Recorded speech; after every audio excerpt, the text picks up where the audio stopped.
बिजली चमके मोर मन माते समागे। तोर माया के सुघर रंग माँ मोर दुनिया ये रंगागे। नैना ले नैना मिल गे जिया माँ बाजे बांसुरी।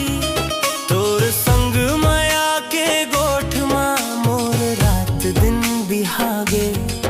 मोर रात दिन बिहागे।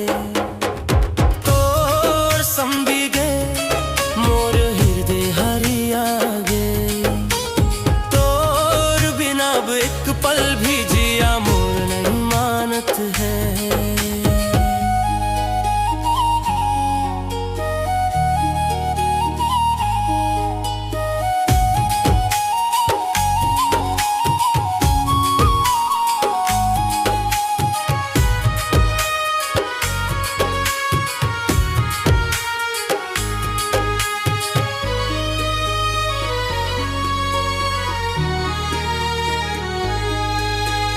बारी के मुनगा डार कस्तें लचकत रेंगत गली में। जैसे भवरा हर मंडराते कोई नवा खिले कली माँ।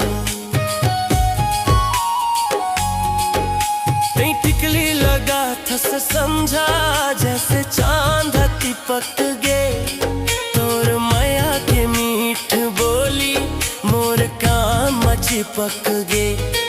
जैसे सावन के पहली फुहार माँ भुइया गमक गे। तोर देखत ही मोर सुध बुध सबो भमक गे। तोर ज़म्बी दे मोर हृदय हरियागे। तोर बिना एक पल भी जिया मोर नहीं मानत है।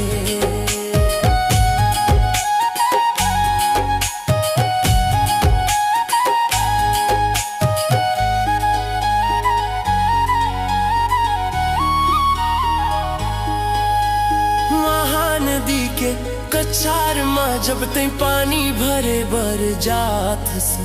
घड़ा के पानी कसमो ये मन ला छलका जात से। तोर कलाई के चूरी खन खन जब बाजत है। ऐसन लागे जैसे कोई कर्मा नाच नाचत है। थोड़ी हंस दे थसता मोर भाग जाग जथे। तोर सुरता के आगी माँ मोर तन मन बाग जथे। तो संति दो मोर हृदय हरियागे। तोर बिना एक पल भी जिया मोर नहीं मानत है।